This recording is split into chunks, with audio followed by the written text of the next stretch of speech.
Ladies and gentlemen, it's time to Wrestle Rock with Rick Connor. What the F was that entire freaking promo about? Mark Hallbacher. She's like the James Ellsworth of women. And Corey Castle. I look like Paul London and Brian Kendrick mixed. Hey, what's going on, everybody? Welcome to another week of Wrestle Rock, if I can say that properly. There's a lot of R sounds. R sounds everywhere. It's my dumbass fault for... It's like, oh, I love alliteration. We'll call it Wrestle Rock. We'll confuse anyone, and everyone will know how to spell it. Everybody asks me what the wrestling show is. I'm like, Wrestle Rock. They're like, Wrestle Rock? I'm like, Wrestle Rock. They're like, okay. And then they're like, I put in Wrestle Rock, and I can't find the show. Everybody thinks it's W-R-E-S-T. I'm like, no. Pretend you're a Southerner. Rick tried to be slow. Yeah. It was dumb. I should have just called it Wrestle Rock. Well, it used to be Wrestling Rock. It used to be Wrestling Rock Radio. Yeah. Which was worse. And, it's a little, so we did get better. So there's that. There's that. For all y'all out there, we got a little bit better, hopefully. Eventually we'll be Wrestle Rock, and everyone will know how to spell everything. And everybody can find us. I want to get this show started off with a story Mark brought up to me. I heard this story, and I completely forgot to look into it. Mark, something's going on with the XFL, man. Yeah, the XFL is over already. Over. Like, with the, of course, with COVID, they shut down, but they fired everybody. Yeah. Players and staff and everybody, right? They have no plans to come back in 2021. So I don't even think they had a chance to get any kind of financials off the ground. And that was it. Now they're done. Like, I'm trying to find financial losses for it, but I can't find any numbers yet to see how much they lost just by not being able to complete the season. Mm-hmm. I mean, it's got to be a huge ad bucks lost there too. Right. Well, that's what I'm saying. I think total loss, it could, be, I don't know, maybe, I don't know how much the XFL was worth back when it was out. So you think you can do whatever it is, like cost, whatever Ed tells me a number. He's the finance guy. It's like there's a way where you can do a percentage of how much it costs more now to live compared. So like whatever they made in, when was XFL, 2000? It had to be like 01. So close, yeah. Something like that. Yeah, so you think whatever they made 19 years ago, what is that money worth now? Mm. And then you can try to figure out how much they might have lost. But I'm thinking probably a few $100 million. Mm. Yeah, it's up there, man. I mean, that's a lot of millions. A lot of millions. Fired everybody. That's a lot of millions, yo. I mean, they put a lot of stock into this season, man. Like they worked really hard on it, and they got it up off the ground, and people were into it. People were watching it. So I can't imagine. It was getting, from what I heard, people that were watching it was getting good reviews. Like people were enjoying. I had people in the bar when I was bartending on Sundays asked me to put the XFL on when I was bartending. So I have a little sound thing. My mom gave me this sound thing for Christmas. She said, use it for your podcasts. And I was like, okay. And then I completely put it away. But this is Mark's sound effect. Boo. Boo. I thought it was one of those spin things, like the cow says moo. Yeah. No, it's I think about it. This is what it looks like. Oh, nice. It's got the little buttons. Really? Best for things. Nothing but Spencer's finest for Corey Castle. Yeah, man. So we'll see. It's kind of a waiting game. We'll see if XFL comes back for another season or not. I imagine that they would, but who knows? I can't see them not. I just don't know if they've because they didn't make any money with everything being shut down. If they can financially recover from it, that's the whole thing. It's a shame. Like it was employing a lot of, like football players that couldn't get gigs in the NFL because maybe they lost a step or whatever, or, other issues. And it was just an alternative to having nothing to watch on TV. But I mean, it's also, all those people out of work, that stinks, man. That stinks real bad. Like the camera crews, the lighting, everybody who was involved, who had thought they were getting a living, that they were going to earn a living from it. Yep. I mean, hopefully they can get a good severance or unemployment or something. Yeah. Do we know if they're laid off because of this whole thing, or was it just? It just said everybody was fired. The hell. That's rough. It's really rough. Another story I wanted to get into. This came out right after WrestleMania 36 happened last weekend. Goldberg is getting a lot of backstage heat. Apparently, he has creative control in his contract, creative control over his character, which is not something you hear a lot of these days. No, only Hogan ever had that, and who else? Really, not a whole lot of people had that. Yeah, and the rumor is that he refused to lose to the Fiend. He was never supposed to win that match. Came out and said that he looks at himself as kind of a superhero type of character, so it didn't make sense for him. Like the inspiration to the kids. Yeah. Okay. Well, he's not good enough to have that demand. No, not at all. And then somebody brought up the point of, okay, so you're beating the Fiend, then what happens after that? Oh, I lose at WrestleMania to Strowman. It's like, what is your thought process here? It didn't make any sense. I gotta admit though, that promo on Friday night was the only highlight of SmackDown for me, because like I said, I just can't really struggle through any more of these empty arena matches, man. It's really hard. It's rough.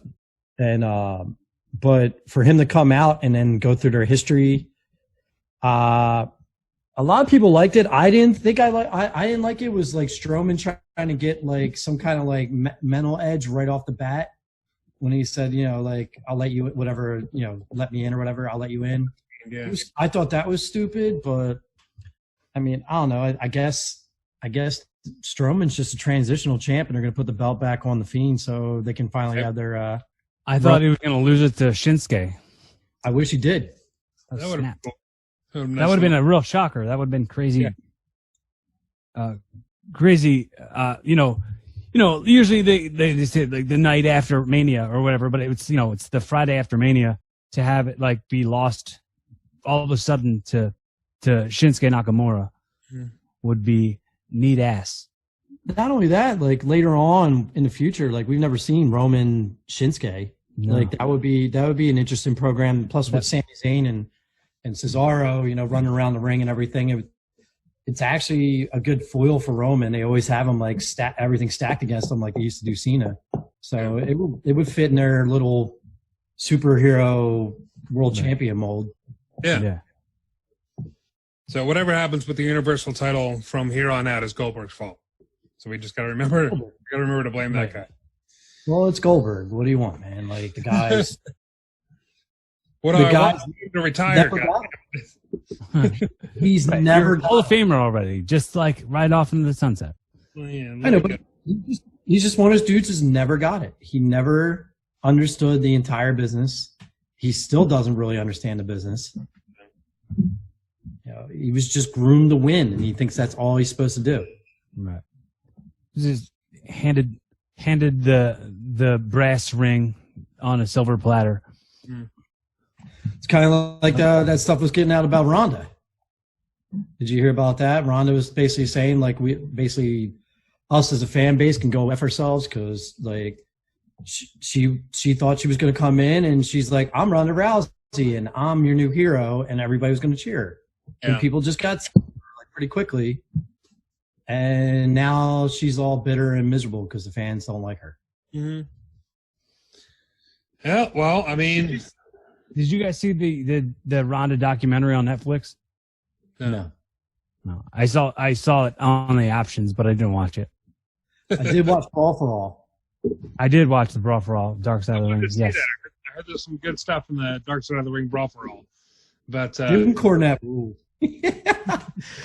Jim Cornette is a freaking maniac. Like he definitely has serious temper issues. Right. But how the rage he has for Vince Russo is hysterical. Mm-hmm. Indeed, very, very hysterical. Well, it seems like with good reason, because apparently Russo put the whole brawl for together just to screw over Bradshaw. I want to see Bradshaw get hit in the face. Well, Cornette said with it, like, he thinks that was just a lie because over the years, Bradshaw, it came out that Bradshaw was a bully and nobody liked him. So he says now, all these years later, now he's saying that he did the whole entire program just to watch Bradshaw get knocked out. And the weird, it could possibly be that, but I can't see Bradshaw ever being liked. So. It's very true. The reenactment, like the actor that they had doing the reenactment of Bradshaw was bad. It was didn't look like Bradshaw at all. They just put a baseball cap on him and long hair. Right. It was just. He looked like somebody else. Like, it didn't look like it was trying to be a reenactment of. It was like just some like sort of like long hair that came out the side of his hat, and it wasn't even look anything like him. It's gonna be my costume for Halloween. I'm just gonna grow like slightly a beard and put long hair under a baseball cap. Sorry, John Bradshaw. I have a question. Where is your beard, Mark? Why is it gone? I got bored. COVID-19? I got bored. I don't know. I was just staring in the mirror, and I just grabbed the clippers and took it off. What else am I gonna do? It's like every day: workout, clean, watch TV. Workout, clean, watch TV. Well, now you look like a jerk coach, like some sort of baseball little league jerk coach. Hustle up, ladies. Let's move it. In the fall, what I tell you? Just that. Two more laps. Maybe two more laps. But Coach, I'm 6 years old. I don't care. You can still run. But my fingers hurt. Your back's going to be hurting after lawn duty. Another story that came out this week was apparently WWE is going to continue on with live shows. They were going to pre-record everything, and now they're all doing it live. This has something to do with the deal that they made with Fox and with USA. I don't think it's Fox and USA that's stepping up and saying you're promising us live content and you're not going to deliver. I think it's WWE kind of coming in and making sure that Fox and USA don't have a reason to change that contract or to ask for different money or anything like that. I don't know if it's that or it's just a WWE mentality that like they feel like they make history. They need to do this, and I think it's dangerous for a lot of these guys that are wrestling. We're not out of the woods yet with this whole entire COVID thing. I mean, Philadelphia is starting to decline now. New York is completely out of control, and now they're like all the other talks is now they might lift it per state, like depending on what your state is like in the next few weeks. But like I don't know, I just think it's dangerous for wrestlers to keep doing this. Well, it's the live thing that's getting me. That's what I don't understand. You want to pre-tape things fine. Like it came out how WWE was shooting things. They were having one match and then changing the ropes, changing the mat, changing the canvas, wiping everything down, sanitizing everything, and that's fine. Testing everybody constantly, scrubbing people down in the back before they go out there. Everything. It was really. They were really being safe about it, but you can't do that. Who signs up for the scrubbing people down job? I'm not volunteering. I don't have a job right now, so I'll do it. My unemployment hasn't come in yet. I'm going broke. Going through his things. Same. You get that job thinking you're gonna be scrubbing down Alexa Bliss, and then Otis walks out and like just sanitizing Shinsuke Nakamura's jumper. They keep on saying scrubbing them down, and I just imagine like a kiddie pool with like a hose, like a garden hose, somebody with like a rag on a stick, just like mopping people down. I was just, I don't know. I got the image from when I used to work for Club Risque that something I had to do for a girl, and I don't think it's appropriate to say on the show. But basically, I was spraying her with Windex. Oh, jeez. I saw that coming. Boo! Hit your sound effect. Boo! Oh man, and the revival was released this week. Yes, finally. Oh, they were. Yeah, That's kind of cool. that kind of came out of nowhere. It's like, why I mean, now? good for them. They can go make money elsewhere. Mm-hmm. I think if they go to AEW now, they'll be like they'll have a whole new light shined on them, and I think it'll work out for them. If you watch the Edge documentary, the one kid was featured really good, and like Edge talked about how he got him the job and stuff. Dash Wilder? Dash. Yeah. Ed's always been a big proponent on his podcast. He loves the revival. He's a huge fan of those guys. They still have the 90-day non-compete though, right? Yeah, Right. so we're not going to see him for a while. You know what though? They'll get a proper introduction though. They'll come back to AEW when there's actually fans in the crowd. So that'll actually be good, man. They were amazing in NXT. Like their dirty tactics I haven't seen in so long. How they can tie like one side of the ring up and switch in and out, and they were frustrating to watch. If you were into a team and they're wrestling against the revival, they could be super frustrating to watch. Right. And to a good extent, they're really good at it. Yeah, it was like Tully and Arn sort of cutting the ring in half. Yeah, I appreciated the tag team art form that they brought to the table. Yeah, I wish them nothing but the best, and AEW needs it. Yeah. I mean, they're going to push tag team wrestling, and my buddy didn't know anything about. He's like, you think they'll go to AEW? I think Cody. Like, I heard something that Cody Rhodes. Like, I was like, oh, you mean after the revival thing? And he's like, what? So I just kept sending him all the compilations of Cody Rhodes screaming after revival. Like, dude, he's like, I was like, no, dude, it's a joke. Like, Cody's actually cool with those guys, and it's been a joke going on in even way before AEW. So I sent him all the Being the Elites, all Cody, like in live wrestling shows, screaming at when he won the world title, the NWA title. And he yelled after the revival there. Dude, there's some funny stuff, man. And I think they'll get their treated properly over in AEW. At least they'll get a chance. Yeah. And like you said, it'd be good to see them make a debut in front of a crowd, which would be a nice change. Did you see them against the Bucks or the Lucha Brothers? Mm.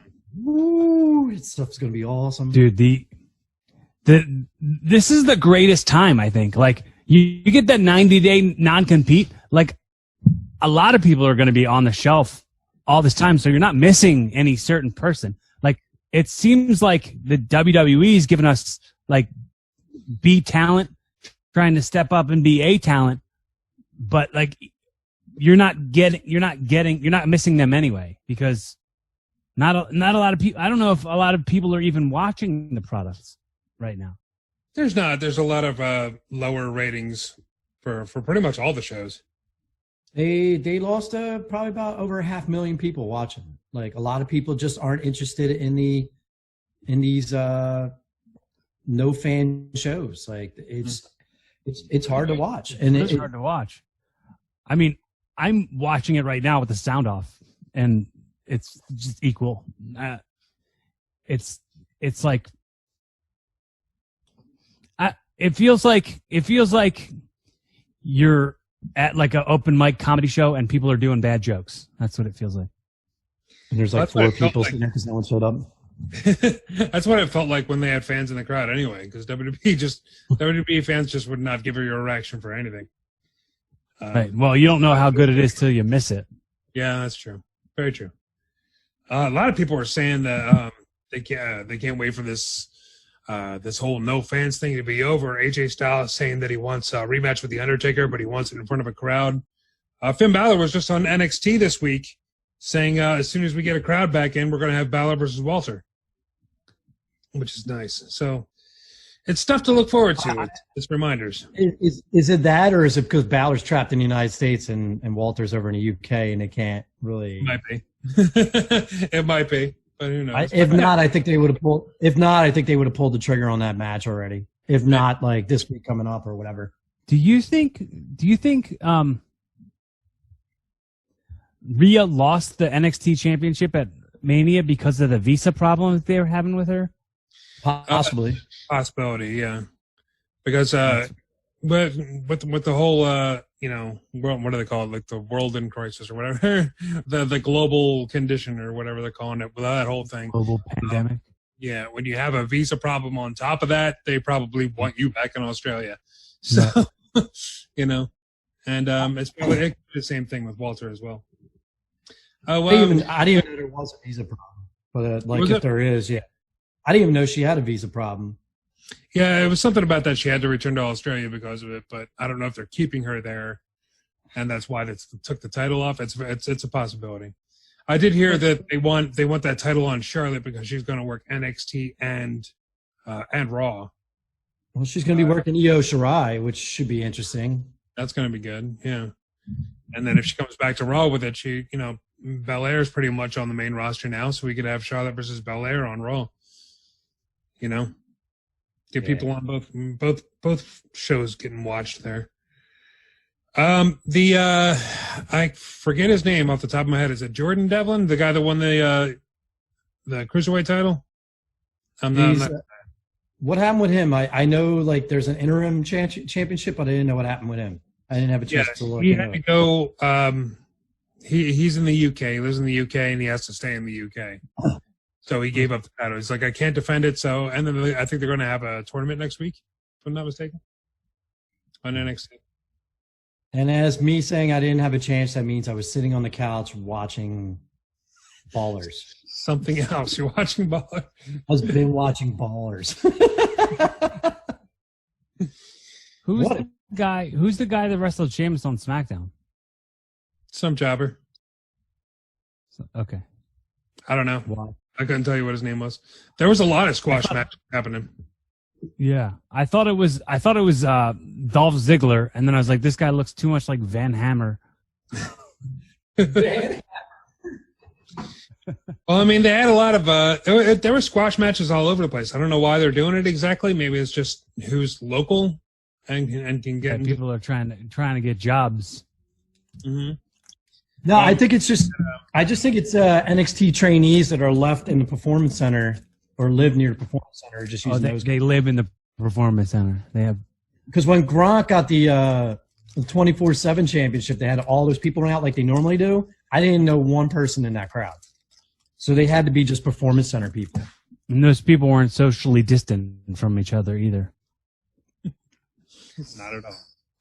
Sad. Yeah. We had a few good matches this week, though. On the AEW side, Cody versus Spears, I thought was good. Although I'm not a fan of the tournament, I'm not a fan of the title, just simply because it's called the TNT Championship. Like, what is that? I'm not a fan of Ty Dillinger in this role. Like, I don't think he does this. Sean Spears. I don't get why Tully Blanchard's out there with him. I don't get it. They're not convincing me. I'm not buying it. No, that's kind of falling flat for me. The only reason I was into the match that they told a good backstory. The two had history. It was a decent match. I'm having a feeling Cody's going to win this whole tournament. I'm going to hate him even more. Well, I mean, you gotta have a head of creative, and you have to put yourself over for the championship. Like, that's the point. Why? That's the point of wrestling. To be head of creative and put yourself over? Yeah. Yes. I've been doing it all wrong all these years. Lay around. It's like AEW is so hit or miss. Like, I don't like the Brody Lee thing, but I like Jake the Snake Roberts. Even though I hate Lance Archer, like, what is going? Like, Lance Archer is just beating up, Yeah, there's a lot of highs and lows with AEW. It's like Jericho's amazing on commentary, But then they won't let go of Brody Lee trying to be this ripoff of Vince McMahon gimmick that nobody's enjoying. No. And unless they have like some kind of payoff for it in the end, and that's why they keep putting us through it, nobody's enjoying it. McMahon himself shows up on AEW, it's not going to be good. No, there's no way to pay it off. No. It's like spitting in the wind. You know what I mean? It's really pointless. If he comes in the ring, I'm watching AEW, and he comes on the TV. I brought AEW. I'm done. I'm done. Vince McMahon wins wrestling forever, and we're gone. We're out. It's an inside joke that no one's in on. No. And then he fires Cody while he's on the screen, like he did to Jeff Jarrett. I am interested to see the whatever happens with the Matt Hardy Chris Jericho thing. Here they're going to have a match, like one of those Hardy compound matches. And after what we saw at WrestleMania, if it's anything going to be like that or anything like the last time we had a Hardy compound match, it's going to be fantastic. Yeah. Yeah. It only turns the volume up, like the quality volume for like adding Jericho to anything turns it up. Not only that, Jericho's very good at being absurd, like just being outlandish. So this is definitely in his wheelhouse, doing a Matt Hardy match. I hope that he gets thrown into the river of reincarnation, and each version of him comes back up, like the one where the suit and all that stuff. Yeah, like the ponytail. You sycophants. Yeah, go all out. Like the Lionheart, all of it. It'd be so cool. Mm-hmm. I'm loving stuff like that, man. I wish they would do more of it. If he had like a short hair wig, like a wig. I had to sit down after we were done watching Mania, and I rewatched the Firefly Funhouse match, and I didn't really like it when we first watched it. And you watch the second viewing, and you understand what they were doing, and it's like, wow, this is some meta stuff here, man. Like this is like John Cena literally like exposing himself and taking a shot to, like, for entertainment. All his insecurity, all his. There's like an article that it was like on Uproxx or something that like gave you a better description or like broke down the entire thing for the Firefly Funhouse, and I wanted to watch it again after reading that. Mm-hmm. But yeah, because check it out. I didn't get the NWO. I got the whole the Ruthless Aggression stuff. The John Meathead, whatever. I got Meat Body or whatever they call him. Yeah. I got that gimmick. Like they were basically saying that he was a rip off of pretty much all the 80s muscle men. He was just another Hogan rip off. But I didn't get the NWO. And then I read I watched the same. I read something on it, and basically it was how everybody always wanted John to turn heel. Mm-hmm. And he was basically showing you how absurd it would have been if he turned heel, because it would have been like the NWO. And he would have been like basically a character of himself. Mm-hmm. Well, it's also, he could have, if he did turn heel, even if it wasn't like a Hogan turn heel, it would have revived his career, because everybody hated him at that point. Everybody, like the whole John Cena sucks chant is like, now it's like a parody of itself almost. But I mean, back then it was legitimate. Nobody wanted to see him work, and everybody's just like, "Why don't you just turn him heel?" And they never did for years. It's weird. That's when I started liking him. When everybody started really, really hating John, because he started wrestling better workers and putting on better matches. Yeah. And people were still booing him out of the stadium, but he was in the ring killing himself. And I thought he was doing his best work when that whole thing turned around. Mm-hmm. I think it was more of a heel move to not make a heel turn, because like people were hating already. So he's like, okay, I'm just going to say this way. And if you want to hate it, go ahead. And that was more of a heel move than doing cheat things. And I mean, like Hogan was a babyface, but thumb to the eyes every match. Like it's back rake every match. He did heel stuff, but he was a babyface. So if he would have went heel, then everyone would have cheered him. Everybody who hated him would have cheered him, and it would have been completely anti what he was trying to accomplish. Oh yeah, it would have been a complete failure him turning. Right. Because like everybody would have been happy that he turned, and they would have been cheering him again, and then they wouldn't have got the effect they wanted with turn him. Mm-hmm. They would have got no drama out of it. They would have got nothing. It would have just appeased a bunch of dudes who wanted John Cena to come out there and do really bad like freestyle. Yeah. And nuts jokes like he did in the Firefly Funhouse, which I appreciated, was when he pulled the bag of nuts up and threw it. Yeah. Like I appreciated that he did that. He did that to Rock too, right? Yeah. Mm-hmm. No, he did. I thought it was, after seeing it a second time, I really appreciate it. And I just hope they understand what they can do with the Fiend now and Bray Wyatt because of his character, like how open they can really mess with his character and the stuff he can do. Yeah. Raw's too thin though, so I just see that as being a match. Yeah, Raw's really? character. I don't know. I think his character. You can kind of get into it a little bit. I don't know. It depends on where you go with it. You could turn it into like a whole freak angle. Like you're a giant, but then you never got over, and this is your first championship, and that's only because somebody else dropped out. That's the only reason you got it. Like you could really dig deep into it if they went that route. But yeah, it could be, right. It could be excuse city, like crybaby city for anybody who. Like this could be, he could lose it and then become a monster heel. Yeah. So who knows? Yeah, the whole thing though is like, would that make Braun better? Or would it just like kill him? Yeah. Well, like I was saying, like he is like the boss, the boss mission in a video game. You know what I mean? He's so unbeatable sometimes. So doing that and making him a heel, thinking like what King Bowser or something from Super Mario, or was it King Koopa? They could turn him into that. Bowser Koopa, same. How he was a video game boss for like so long. Yeah. What do you think happens to Cena after this? Like, where do you go with him? Do we see he goes away again? I think he goes away again. Yeah, I think he goes away again, and he's only going to show up for big angles, and it's going to be worth the money and worth the time. And yeah, we'll get a short, quick angle with Cena, which nobody gets sick of him. I don't see him coming back to either SummerSlam or he won't come back to Mania next year.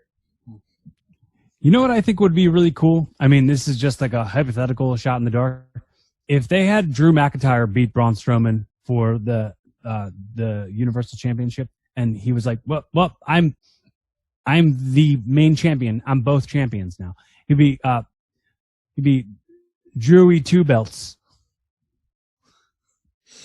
Okay, just out of nowhere, just be like, screw it, we're combining titles. Yeah, I mean, it's all one empty arena match after another. Like, why have 2 championships, right? Well, they shouldn't have had 2 to begin with, but I don't know. I don't see that going away anytime soon. But let's take a quick break, folks. We've got a couple minutes left here, and time's running out. Your time is run. All right, whatever. All right, we're gonna take a quick break. We'll be right back with some new stuff. Welcome back to Wrestle Rock. Thanks for sticking with us. Yeah, folks. How's it all going? So I wanted to get into... What do you got, pizza? Yeah, Cory's chowing down. I shoved my lunch through my face because it didn't get here until like 2:15. I was like, damn it. And I'm just scarfing down food, trying to get it on. I didn't even think. It's like, I should have just ate it on the air live. Yeah, I just got back from the gym and got showered and stuff, and I was like, oh, crap, I didn't eat anything. I need food. After you go to the gym, you definitely want to start eating pizza. Yeah, of course, pizza. That's the best way to maintain. Get that COVID body. Yeah. I wanted to bring up immediately the next week on SmackDown, we're going to have Triple H's 25-year anniversary. There's going to be some kind of celebration happening on SmackDown. What do you guys think this is going to be? What a joke! Why do we do? Why? I think this is just a desperate need for content. And that's the only thing I could see, because really, it's basically Triple H Appreciation Day. That's what it is, basically. Yeah, who needs it? It is kind of a big deal. I don't know if it's a big enough deal to have a big celebration thing on SmackDown for it. Like, it just sounded a little too heelish for me. Like you know how the heels always come out and it's like, oh, there's going to be a championship party celebration for me winning this championship or whatever. But yeah, I think it is just for content, because like we were talking about earlier, what else are you going to do? You're going to replay more matches from Mania? You know, you're going to do another backstage promo that doesn't make any sense. Like, it's nice to have something different. We'll see what it is. I mean, it might be like a Mankind and Rock, This Is Your Life type of thing. Who knows? I mean, we all thought that the Boneyard match was going to be stupid, and then we were all blown away. So it's a wait and see type of thing. I'm excited about the Broken Skull session with Ric Flair tonight. Mm-hmm. I think that's on tonight, right? Yeah. I don't know, man. I've heard Austin talk to Flair so many times over his podcast. I think I'm like, what the hell else could you guys talk about? Ouch. I can listen to Flair stories all day. Yeah. All day. His Harley race stories alone are hysterical. That's true. Harley race was an animal. Yeah. Yeah, Harley race was an absolute animal. Driving around with a gun on his dashboard and one more thing I wanted to bring up about SmackDown is the Forgotten Sons made their debut on SmackDown. Yeah, I was gonna actually say that too. I watched that. What? Yeah, what did you guys think about that? Is it just do you think they're we can see these are all the planned debuts that they had for after Mania, and they still think they can do it. I would check that. I need the cash. I'm trying to find it. They're like, well, we still have to do it, and it's like, no, you could have waited till after this was all over to debut all these people. It was too. I mean, it's. I could have seen I don't know. I feel like it was like a little too late, too little, too late kind of thing. With debuting them on an empty arena against the Lucha Brothers, or not the Lucha Brothers, the Lucha House Party. And the Lucha Brothers showed up on SmackDown. Yeah, that would have been cool, but no. You know what? The sad part too is like they weren't really that over in NXT. So they even debuted them. Even if you debuted them with a crowd, no one would really like. It wouldn't have been like, oh, they're here. Like everybody would have been like, oh. Why wait for a crowd when no one's going to care anyway? That's the thing. I don't understand why they brought them up to begin with, because they weren't over in NXT. So I'm guessing they have some kind of plan for them. But I mean, that's me being really optimistic. So I don't know. I think what it is they're just tired of having the New Day and the Usos wrestle each other, and they had to bring up some more tag teams. Yeah, but they have to. Why you not make Lucha House together anyway? What's that? They're just throwing tag teams together anyway. Yeah. Like Cedric Alexander and Ricochet are a tag team now. Like, but I'm just saying, like, why wouldn't you like just make Lucha House Party an actual real tag team instead of having them job out all the time? They're all super talented guys. They can do a really cool stuff. Why don't you put them in a feud with the Usos or put them in a feud with the New Day and let them show everybody what they can do? I don't know. They're doing some kind of weird thing on NXT. Have you guys been watching that? I think they're like basically attacking the New Order. Like, I mean, the Dark Order, now that Brody Lee's been making fun of Vince McMahon. They've been having luchadors get kidnapped by two giant dudes in luchador masks. Oh yeah, I saw that. I was wondering what that was about. That makes sense that it's a Dark Order reference. I think it's WWE is about to show and AEW how you do the Dark Order better, but using a bunch of luchadors. I think that they're missing out on saying that the luchadors have, they have the they're better. They've got this whole thing figured out. They got the upper hand. They put on masks before everybody else did. They wore masks before wearing masks was cool. Like, because everyone's got to wear face masks for going to the grocery store and all that. Oh, I see what you're saying. Yeah, like make a reference like I know what you're saying. I can't think of the wordage, but yeah, you're saying make a play off the whole.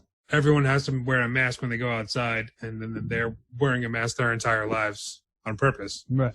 That makes sense. I mean, I can see ahead of the curve. You have to be careful with that. I think it might be a little bit too soon of a sensitive subject, but it might be good. It depends on how you word it. I don't know who they're going to have as a leader, but if a bunch of luchadors all come out and just start, and then Corona's a Mexican beer, luchadors. Stop it! Just stop it. They stopped production, right? Right. Yeah. Yeah, I heard.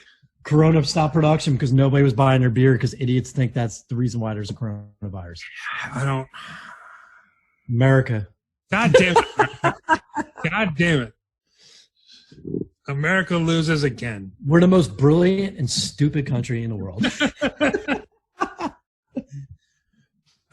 Who was the guy? I'm racking my brain trying to think of his name. The guy in TNA that they released with the chick. Wow, that doesn't help anybody. God damn it! They put up a they did like a weird flash thing at the end of last week's NXT. God, I can't remember his name. He's coming to NXT, whoever the hell it is. But that'd be a good leader for whatever the hell they're doing. That would have been a great doing vignettes. I saw them doing vignettes of some new guy, but I can't see who it is. Oh, God. Because I don't watch TNA ever, I have no idea who it is. Anyway. I keep on thinking Marty Scurll, but it's not Marty Scurll. It's the that's driving me nuts. All right, never mind. Are NWA Power still putting out shows during the quarantine? Are they doing what? Are they still doing like empty arena stuff too? Or are they not? Who? TNA? NWA Power. NWA Power. TNA was always empty arena. Yeah. Through no fault of their own, I guess. It wasn't deliberate. I want to talk about a debut that's close to Rick's heart. Nia Jax debuted on Monday night. I was trying to avoid it, but yeah. And now she's using the Rampage as her finisher. She's using Paige's whole finisher. That's fine. It's apparently Paige. She hopped on Twitter and just like, everybody calm down. I told her she could use it. Whatever. I don't know. She's still boring to watch in the ring, as far as I'm concerned. But I'll give her a second chance. Maybe this time she won't hurt a bunch of people and be completely talentless. Like she borrowed Paige's move. Great. That's one more move that she can do. Now she has 5. So let's see what she can do. It's a safe move for her too. I mean, that cradle DDT. I think it's safe enough where she can't really. Instead of her dropping a leg on a girl and missing and landing right on her head like she was doing and all the other stuff she was like hurting the girls with. Hopefully hopefully while she was out for a year, which it's been a year, hopefully they worked on her to work a little more safer while she's in the ring. Yeah. Well, let's hope. Experience is the best teacher, and you've been away that long. Hopefully you got enough experience working out in the performance center. Yeah. Well, let's see, man. Let's see if she can finally be the monster they really wanted her to be. And see if, I don't know who she works with. Like, I guess they're going to finally do the Becky. Maybe that's why they raced through Shayna Baszler so quickly. I think they see more money in Nia Jax versus Becky. Mm-hmm. Yeah, maybe that's going to be the next feud. Yeah, I mean, Nia punched her in her nose and halted her big push. Yeah. So we'll see what happens, man. I'll give her one more shot. Next person she hurts, I'm done. I'm done with it. We saw Apollo Crews on Raw, which I thought was cool. He had a match with Aleister Black that I thought was really good. Nice of them to not as a jobber for once. It's so funny. Supposedly Heyman likes him. Oh, Heyman? Yeah. Oh, that's all you need. Heyman likes you, you're golden.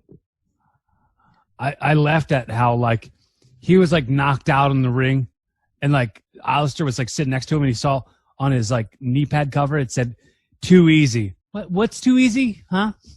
What's too easy then? Too easy? You laying on your back? Gotcha. Well, when he first came into WWE, well, when he went from NXT, they were giving him this gimmick where, like, everything he did was, like he made it look too easy. And I don't know why he always kept those damn knee pads back then. Right. Killer Cross was the guy I was trying to think of earlier. Killer Cross. Could not think of his name. But, yeah, he's coming into NXT. Who is that?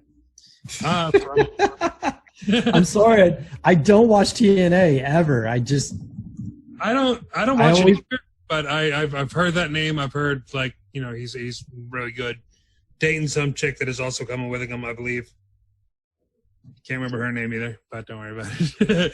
But yeah, from what I hear, this could be pretty big for NXT. He's got a good look. Mm-hmm. One more thing that we got to get into, and that's on NXT, man. This a lot of people were calling this the NXT fakeover, which I had a problem with just because it doesn't have a crowd. Like, go to hell. But they had the ladder match that everybody was looking forward to, the 6-woman ladder match for the #1 contendership. I thought they did a great job. That was fantastic. That was a great no crowd, no reaction. I thought the girls did a great job. I thought the match was solid. Because every single time I turned around, boom, there was another big bump. Boom, there was another big bump.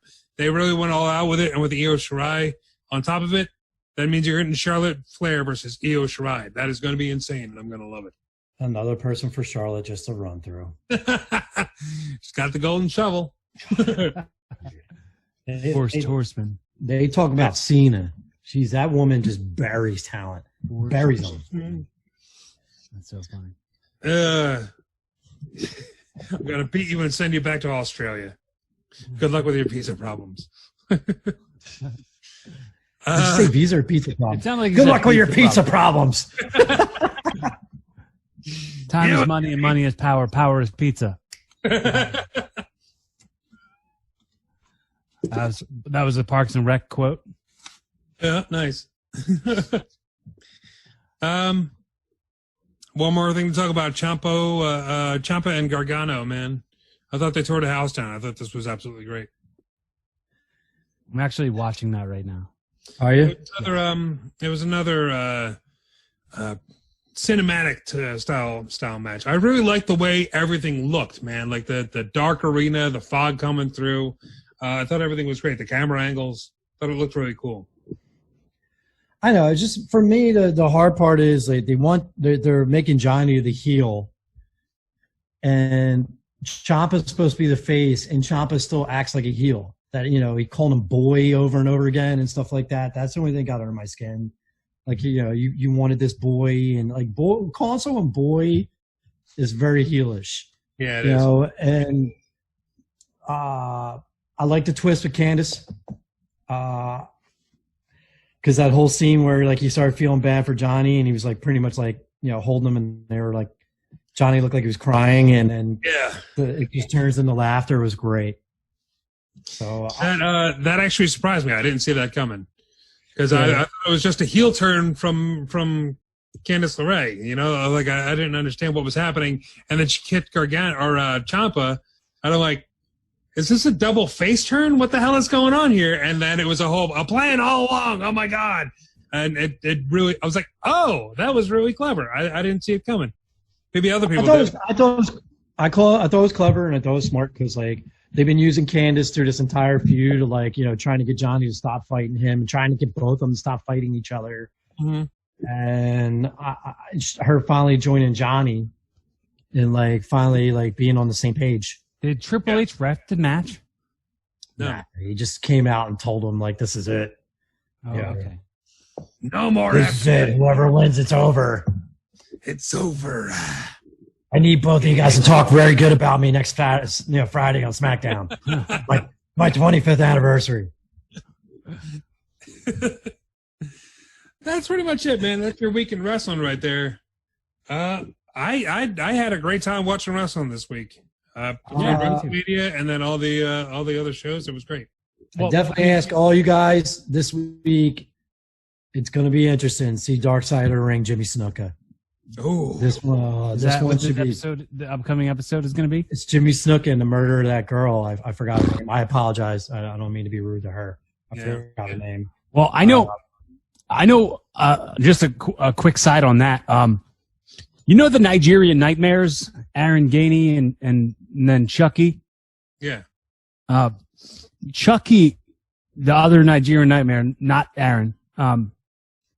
Aaron told me the story that Chucky his mom worked at the hotel, and he was at work with his mom that day and found the girl. Really? So he had a weird relationship with like being in locker rooms with Jimmy Snuka. And I don't know, Chucky and I have never talked about it. Wonder if they interviewed Chucky for the documentary, but who knows?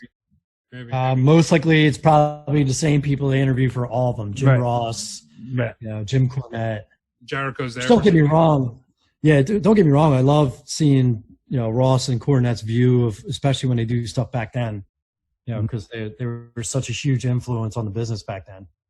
So. Yeah, maybe. I mean, it's not. I don't think it's public knowledge that Chucky from the Nigerian Nightmares or Mafu. I don't know what his name was. Something Mafu. Safu Mafu. Nightmares. Yeah, I just knew Chuck. I just knew his name. The only reason I remember the Nigerian Nightmares is because of Aaron. Because we had him on the show and then he passed away, sadly. I remember that interview. Yeah. We played that for what was it? It was our 200th episode. I think it was like a clip show we played about. Yeah. Really good interview if you can go back and check that out. But right now, I think we have to ask the question: who shined the brightest this week, folks? Who wins wrestling? Who wins wrestling? Blah, blah, blah, blah, blah. Mark, let's start with you. What did you think? Bray Wyatt. Firefly Funhouse match, and then him calling out Braun Strowman. And I thought it was really well done how they showed their past history of the Wyatt family and him leaving him and breaking up his family. I thought it was really well done. And like I said, I like how Bray Wyatt, I don't know where he's getting it, but he's getting more creative control than a lot of wrestlers, and it's showing his character's brilliant. And you could do a lot of things with it if you let him play with this character. So it's going to be interesting to see what they do with Braun. I don't know if they're going to have a match or do another thing like this or what. But I just think he did a great job. Besides that, I don't know. Can we go all the way into Saturday? You guys can pick one of those for that. Because I still think the first night of WrestleMania was better than the second night, but the Funhouse match made the second night. Yeah. I think it was like watching the best of the WrestleMania that Rick put together. I think the first night was more fun to watch back. Yeah, definitely. Plus there was a lot of I definitely know it made the second day trying to talk, let alone entertain. I was just zoning out and just watching matches, and I was just exhausted, just talk. Because not only that, I did 2 other Zoom meetings that weekend. So I was beat up. I think we're all kind of worn out from wrestling. We did 3 live streams on YouTube that day or that weekend. So I mean, it was kind of worn out by the time the last 2 matches happened. We were just oh. Not only that, having Matt back on was fun because it was the old days, man, and Matt was being his same goofball self. And then having Nick and Sozio on the first night, I think we blew a lot of energy out on that first night doing 2 shows back to back. Yeah, another shout out to GQ for joining us on Sunday. That was neat. Yeah, we got to have him on as a guest sometime. Yeah. Corey, what do you got for Who Wins Wrestling? I'm going to tell you, and then I'm going to move on to saying something else real quick. I'm going to say who wins because he's my friend, and I love this kid. Formerly known as Tommy Macklin, Steve Cutler made his debut on SmackDown this week, and good for you, Steve. Good for you, man. I'm happy for my friend. Happy seeing my friend on SmackDown. It's neat. What did he do? He was Forgotten Sons. Tom is Steve Cutler in the Forgotten Sons. There's a reason they call them the Forgotten Sons because I have no idea who the hell they are. I could not name one single person in that entire group. Really? Yeah. It's Blake. I don't know what his last name. The dude who was with. You don't know either. Stop yelling at me. No, it was Gunner. It was Gunner from TNA, and I don't know what his name is in WWE anymore. And then it's the guy who used to team with Buddy Murphy, Blake. The Blake. When they were Blake and Murphy. Okay. Yeah, when they were Blake and Murphy. And then the other guy, he's the Marine veteran, the heater. Steve Cutler. Dude. Yeah, that's the one I'm talking about. That's why I said he wins, because he's my bud. He's my bud. I'm going to point out, I have to go back to what Mark was saying. I'm going to actually go with John Cena because of that whole Firefly Funhouse thing. I think it's really cool that Cena just dived deep into his own past and like throughout everything. You know, it wasn't just wrestling stuff they were talking about. He was talking about his marriage with Nikki Bella and all kinds of stuff. So I mean, that takes guts to do. Did they ever get married? Did they get married? I think they got married, right? I thought they got engaged on WrestleMania and nothing came out of it. No, maybe I'm wrong. Maybe they never got married. No, they didn't They get never married. had a kid, and I know they're not together anymore. So that's what I know about that. But yeah, man, that's Wrestle Rock for this week. Good job, everybody. I think we're doing a great job here, being safe at home. Well, if you've been listening this time while we're doing these remote broadcasts of Wrestle Rock, dude, we really appreciate you, and stay safe, and let us know if there's anything that we can do to help you in any way, and improve your listening and watching, and let us know you exist. Thanks so much. Let's hear from you.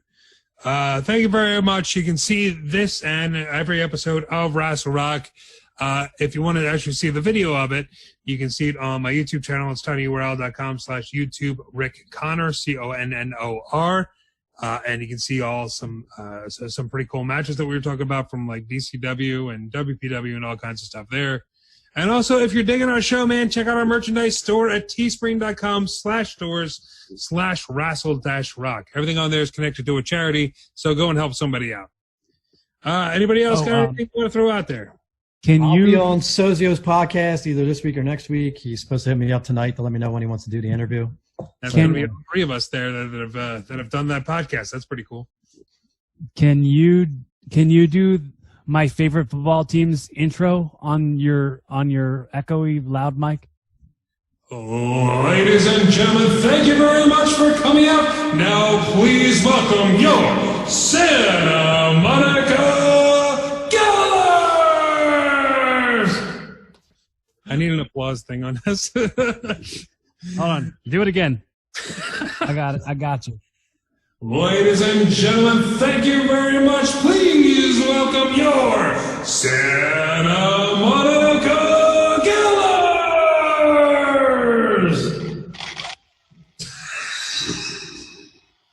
Nice. Terrible. That almost worked. Yeah. Corey, stay on after the music hits. We have a guest coming on I got to talk to you about. Oh. Okay. Thanks for joining us, guys. Thank you very much for joining us for this episode of Wrestle Rock. We will see you all next week. I'm Rick Connor. I'm Corey Castle. Mark Hallbacher.